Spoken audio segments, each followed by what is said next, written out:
Alright, so we're out here at Shredder's house again. You guys seen this a couple times before. I got my boy Terrence coming out. Some of y'all haven't seen him ride. He's actually the guy that taught me how to ride off-road initially, how to actually get going with some kind of speed, and I'll go into that a little bit later. I wanted to talk to you about some of the trials and tribulations and things that I've learned through this whole ordeal.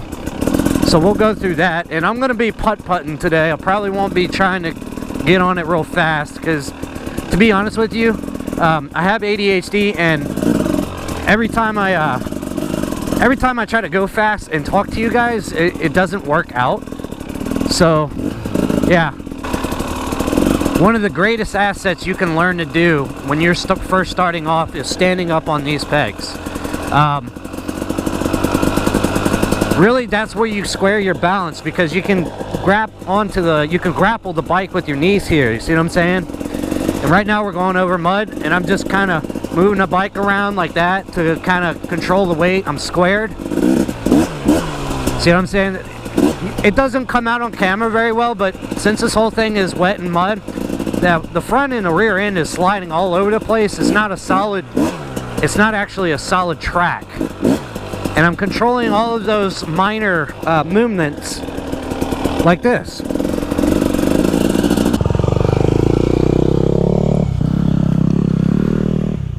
See, standing up. Now, I'm going to go over to this. This is going to be a little bit boring for some of y'all that really rip, but I'll show you this terrain because you can't really see it very well.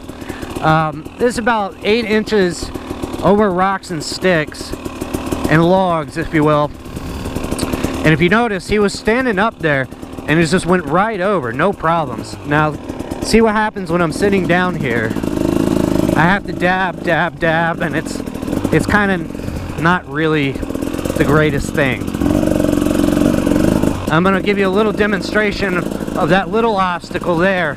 And again, it's no crazy, 10-foot log hop on the rocks and shit, but it just gives you a demonstration of what it's like. So, square up on the bike, knees centered, right over, no problem whatsoever. Here we go, stand up, diagonal log that's wet. No problem. Still controlling it, see? I'm moving the bike around. I had to dab there, but you get the idea. So I guess the next thing you'd want to work on is really this whole thing is a mind game. Confidence. Once you have your focus and your ability to kind of balance, the next thing is going to be building up confidence and letting the bike, getting into the power and letting the bike dance around. Here recently I've been watching a couple newer moto vloggers that they're new to riding and they're trying to learn. And one of the things I've noticed is that they're afraid of that throttle. Whether it's on their 2-stroke or whether it's on their 4-stroke, they're afraid to really, see what I'm saying?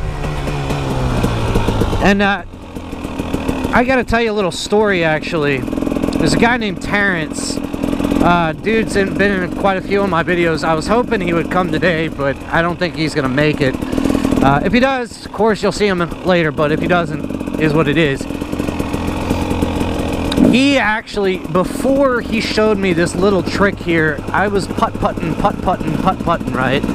On these trails, I didn't have any confidence. Like, this is how I would go down this dirt road. See what I'm saying? And he showed me this. He took my bike out.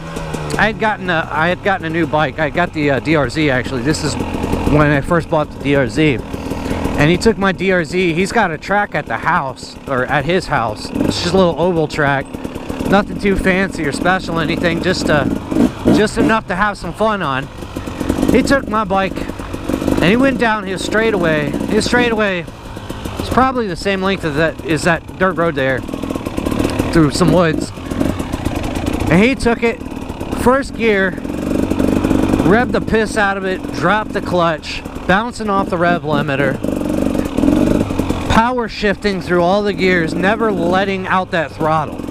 Ended up in 4th gear, like, I don't know, 60 mile an hour, spinning tires at the end of his track. And he mashed on the rear brakes, did like a 40-foot fucking like skid sideways and then just rammed the gas again and hit the turn at the end of it. Long story short,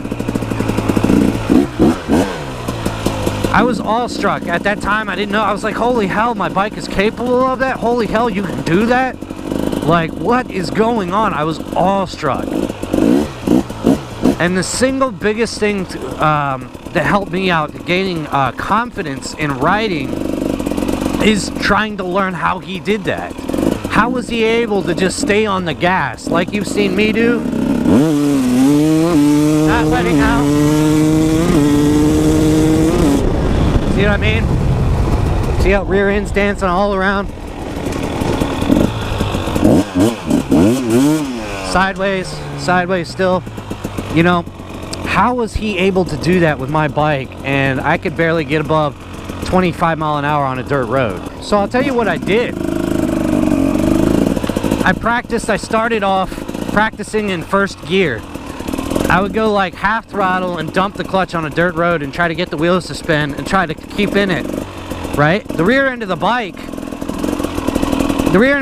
would dance around and I'd almost wreck a couple times, but I finally got comfortable with that. So then I gained the confidence to go from first to second, still dancing around. And I got used to that, and then I went full throttle. I did like this.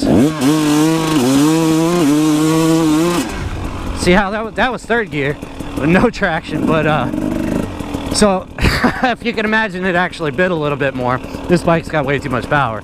But yeah, I practiced that and I started getting more and more fluent in being able to not let off the gas, letting that rear end dance around, and that was the biggest thing when it came to confidence, because now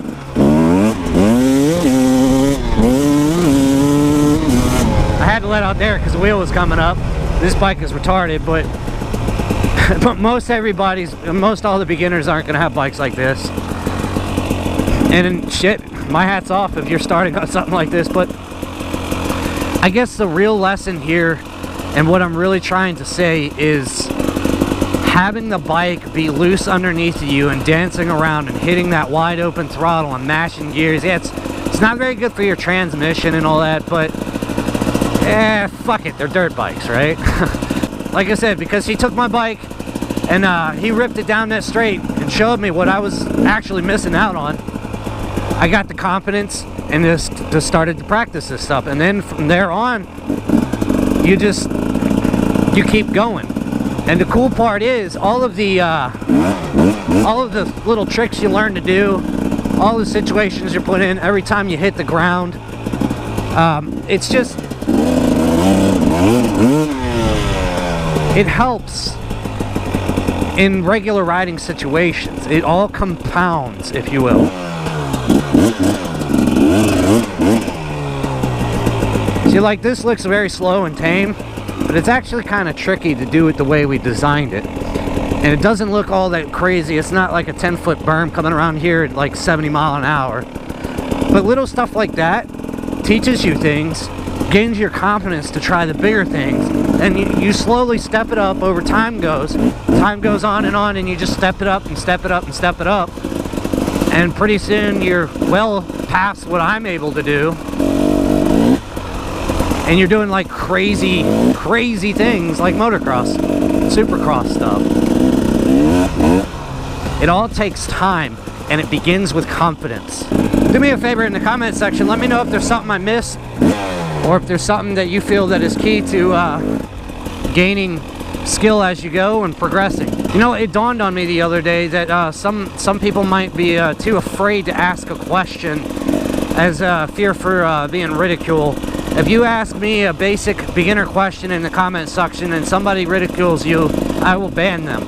So do not be afraid to comment. If you're new, do not be afraid to ask questions, because there are no stupid questions. So hit me in the comment section if you feel there's something I missed, or if you have a question about what I said.